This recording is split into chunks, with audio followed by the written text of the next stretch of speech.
कहते हैं समय का चक्र कभी नहीं रुकता और हर युग का अंत निश्चित होता है। सत्य युग, त्रेता युग, द्वापर युग के बाद अब हम कलयुग में जी रहे हैं।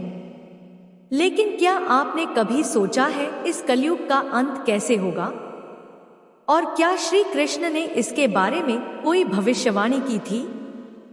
आइए आज हम आपको लेकर चलते हैं एक अद्भुत यात्रा पर, जहां समय की रेखाओं के पार श्री कृष्ण की वाणी से कलयुग के अंतिम दिन का रहस्य खुलता है। महाभारत का युद्ध समाप्त हो चुका था। कुरुक्षेत्र की भूमि शांत थी, परंतु भीतर ही भीतर एक नई हलचल शुरू हो चुकी थी। भगवान श्री कृष्ण द्वारका लौट चुके थे, पर वे जानते थे कि यह पृथ्वी अब एक नए युग की ओर बढ़ रही है, कलयुग की ओर। एक दिन ऋषि मार्कंडेय ने भगवान श्री कृष्ण से पूछा, है माधव, आपने त्रेता युग में श्री राम के रूप में अधर्म का नाश किया। द्वापर में आपने स्वयं युद्ध भूमि में धर्म की रक्षा की, परंतु कलयुग में जब अधर्म अपने चरम पर होगा तब क्या होगा? श्री कृष्ण मुस्कुराए और बोले, हे ऋषिवर, कलयुग एक ऐसी अग्नि परीक्षा होगी जिसमें मानवता की आत्मा तपेगी, परंतु अंत में जब अधर्म हद से बढ़ जाएगा तब साक्षात नारायण एक बार फिर प्रकट होंगे कल की रूप में। वही होगा कलयुग का अंत। जैसे ही श्री कृष्ण ने धरती का त्याग किया, उसी क्षण से कलयुग का आरंभ हो गया। धर्म की चार पायों में से तीन डगमगाने लगे, सत्य, करुणा और संयम। धरती पर अधर्म, पाप, स्वार्थ और हिंसा ने धीरे धीरे अपने पांव पसारने शुरू किए। मनुष्यों ने आत्मा से अधिक शरीर को महत्व देना शुरू किया। माता पिता वृद्धाश्रम में जाने लगे, गुरु का आदर धन से तोला जाने लगा, न्याय बिकने लगा और रिश्ते स्वार्थ में डूब गए। परंतु यह सब तो श्री कृष्ण ने पहले ही जान लिया था। विष्णु कृष्ण ने भविष्य पुराण में कलयुग के अंत की जो भविष्यवाणी की है, वह सुनकर आपकी रूह कांप जाएगी। वे कहते हैं कलयुग के अंतिम चरण में मनुष्य सिर्फ नाम का होगा, ना सत्य रहेगा ना श्रद्धा।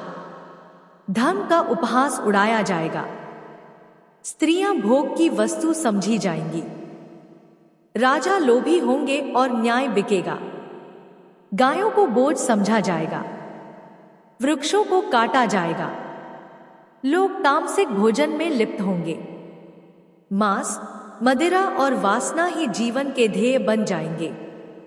तब होगा वह समय जब देवताओं की प्रार्थना पर मैं कल की अवतार लेकर आऊंगा, घोड़े पर सवार, हाथ में चमकती तलवार, और करूंगा संपूर्ण पाप का विनाश। पुराणों में लिखा है कलयुग के अंत में विष्णु भगवान कल की नाम से अवतार लेंगे। यह अवतार किसी मंदिर या राजमहल में नहीं होगा, बल्कि एक सामान्य ब्राह्मण घर में जो शांत और साधारण जीवन जी रहा होगा।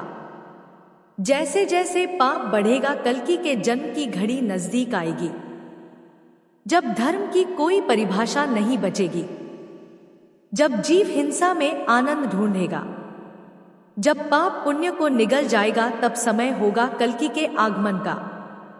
कल्पना कीजिए, एक अंधेरी रात, आकाश बादलों से घिरा हुआ, हर तरफ हाहाकार।